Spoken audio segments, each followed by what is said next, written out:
Hello and welcome back. In this video, we're going to be learning how to multiply a 3-digit number by a 1-digit number. We're going to be still using the vertical multiplication method. Let's take a look at this first problem. 200 times 4 equals. Now, the first thing we're going to do is look at the ones column on the right. Let's multiply 0 by 4. I'll be drawing arrows to indicate which multiplication we're doing and which columns we're using. So 0 times 4 is equal to 0.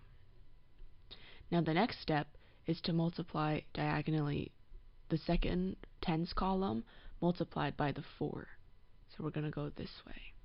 And our answer will go here. 0 times 4 again is 0, but we will write that here.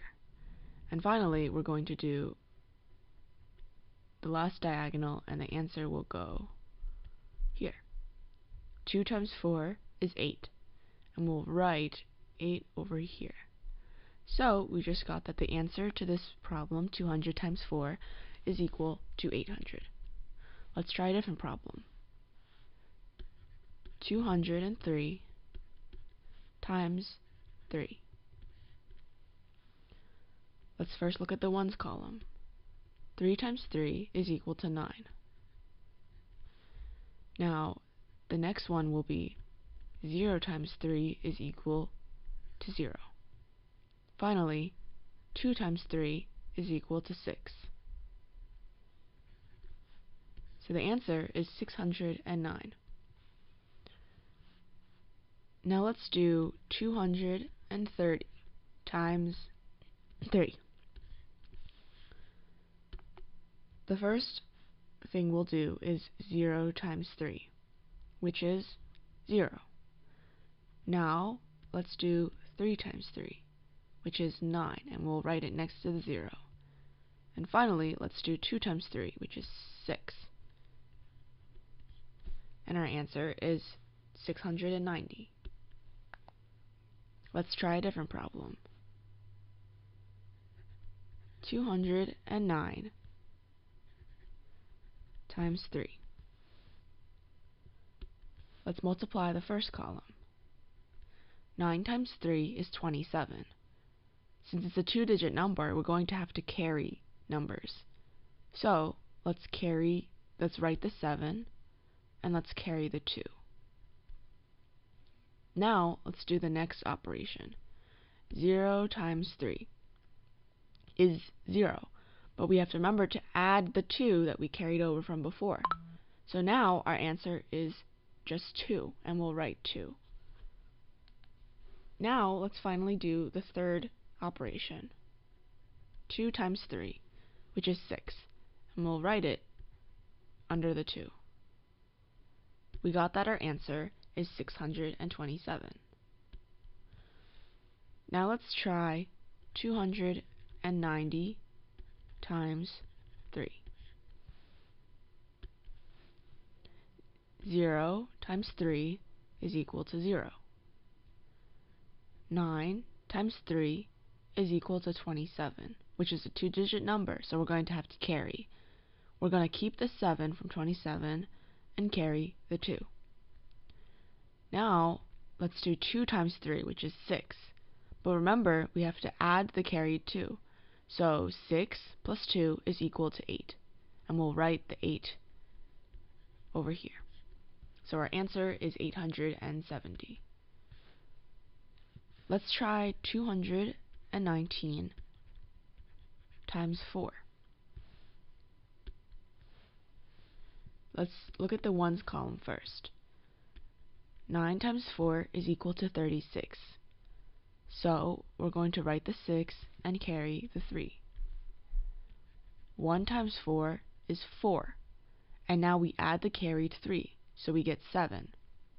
And we write 7 underneath the tens column. Now let's do 2 times 4, which is 8.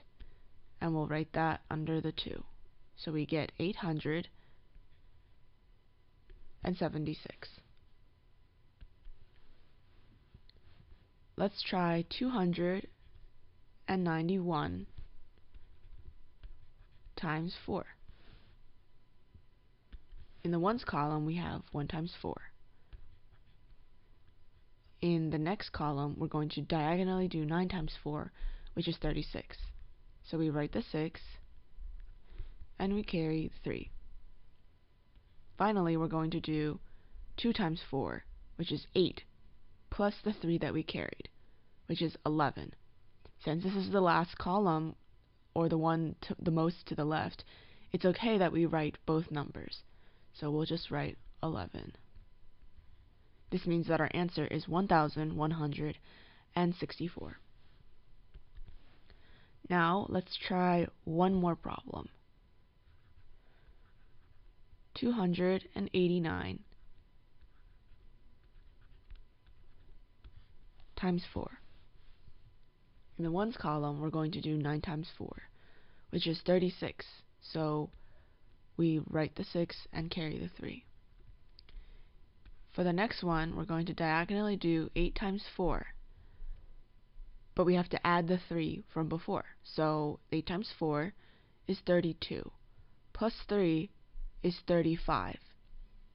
Now, because we have a 2-digit number, we're going to write the 5 and carry again the 3. Then we're going to do 2 times 4, which is 8, and add 3 because we carried it over. So we get 11. Again, you can write both digits here because it's the last column that we have to do. Then we get that the answer is 1,156. In that last problem, we carried digits over twice. It's okay to do that in a multiplication problem. Just remember to keep track of what numbers you're adding and to double check your answers along the way. That's how to multiply a 3-digit number with a 1-digit number in vertical multiplication. Thanks for listening, and see you next time.